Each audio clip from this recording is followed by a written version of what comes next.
Telenovela PH. Love, romance, fantasy, kwentong aabot sa puso at imahinasyon. Lucas and Althea Stories. Anino sa Liwanag. Isang pag-ibig na isinilang sa gitna ng dilim.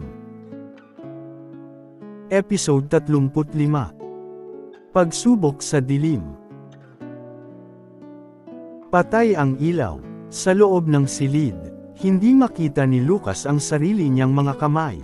Huminga siya ng dahan-dahan. Pinakinggan ang paligid. May mahinang ugong sa ilalim ng sahig.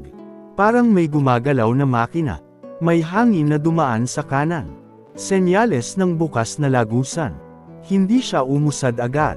Sa dilim, ang bawat hakbang ay pwedeng maging huli. Dahan-dahan niyang inusad ang paa. Sinubok ang sahig. Walang tunog. Isang hakbang pa. May kumalansang sa malayo. Biglang may gumalaw sa likod niya. Hindi siya tumingin. Sa halip, gamulong siya palayo sa huling sandali. May dumaan na matalim na bagay sa ere, kung saan naroon ang ulo niya kanina. Sa dilim, nauunawaan ni Lucas, hindi lang ang silid ang gumagalaw. May ibang gumagalaw kasama nito. Sa control room, nakatingin si Severo sa mga monitor. Lahat ay halos itim. Tanging mga infrared outline lang ang makikita. Simulan ang live test, utos niya. May alinlangan ang isang tauhan. Sa dilim po, tumango si Severo. Mas totoo ang kilos kapag wala kang nakikita. Doon lumalabas ang tunay na galaw ng anino. Isang pindot. Sa loob ng silid, may marahang ugong na sumabay sa paggalaw ng mga pader.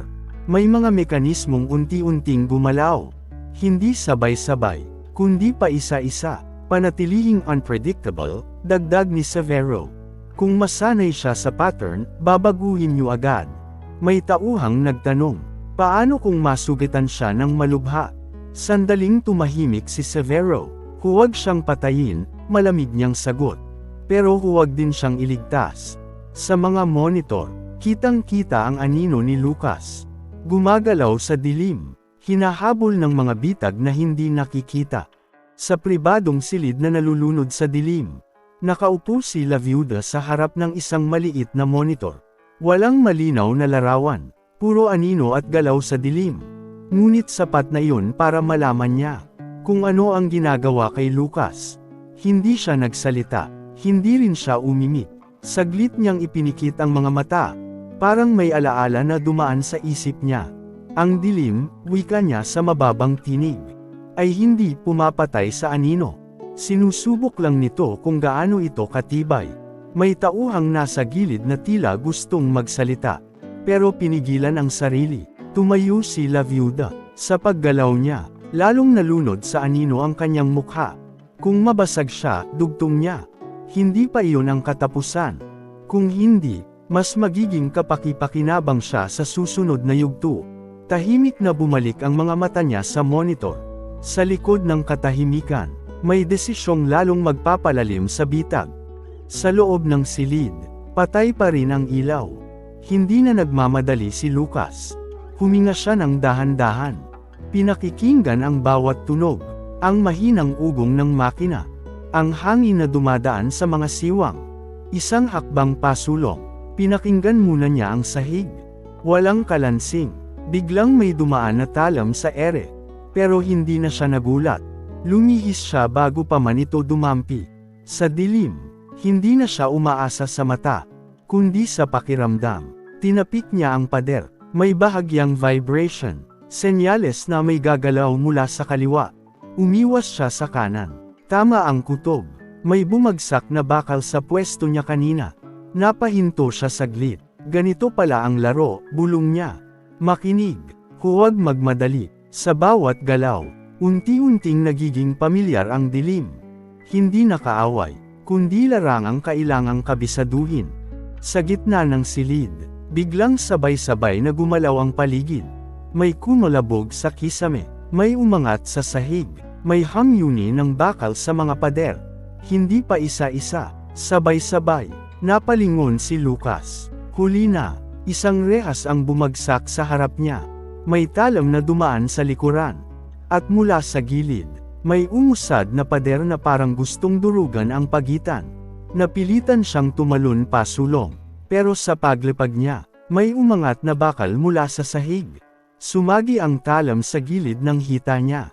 Mainit ang pakiramdam. May dugo, napasubsob siya sa sahig. Humabol ang hininga. Isang segundo pa, kung hindi siya gamulong palayo.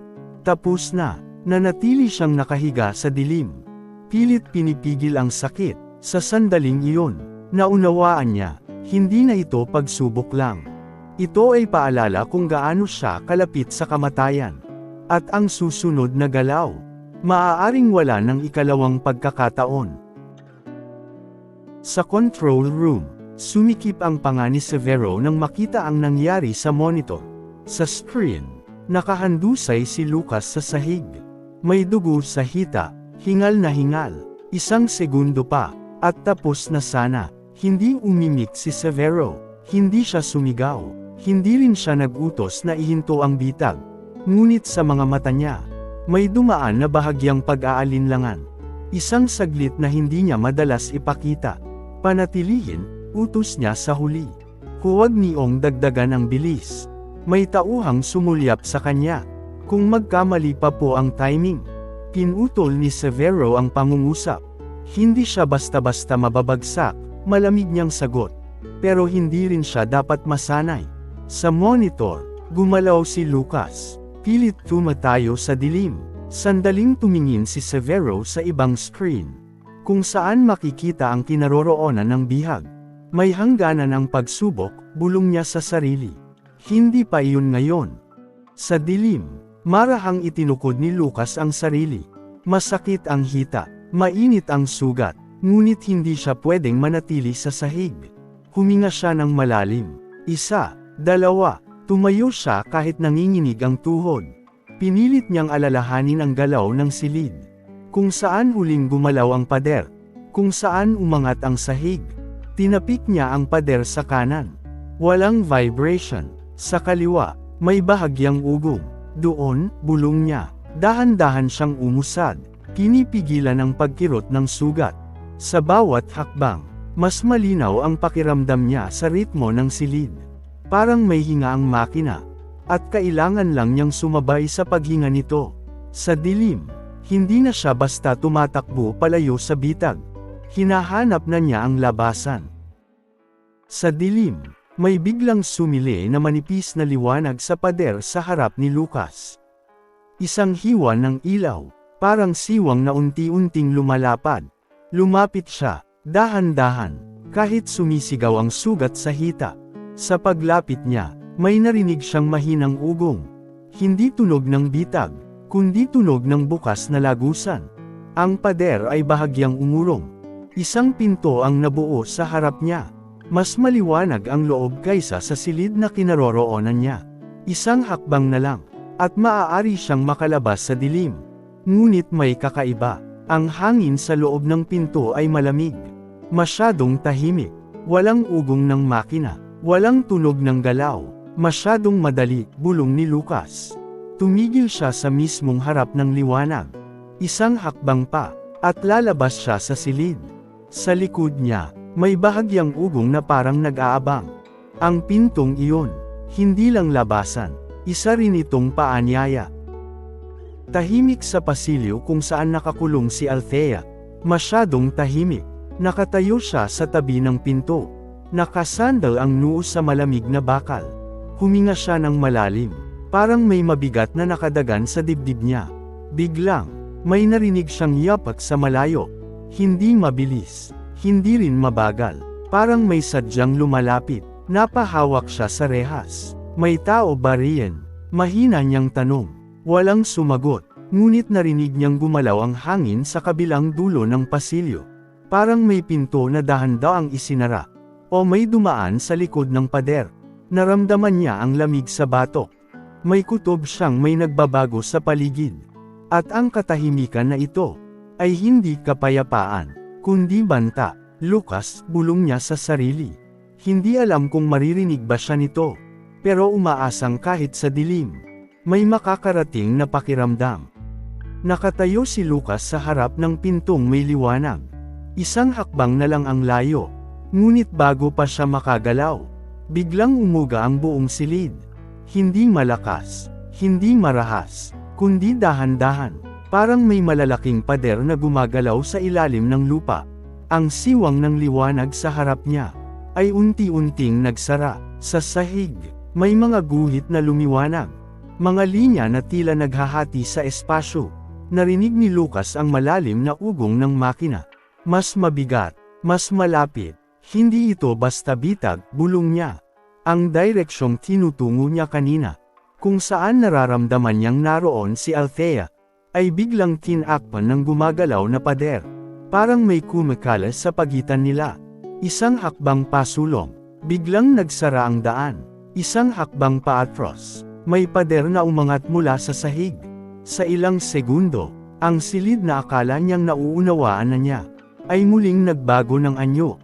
At sa dilim, isang malamig na tinig ang umalangaw sa mga speaker.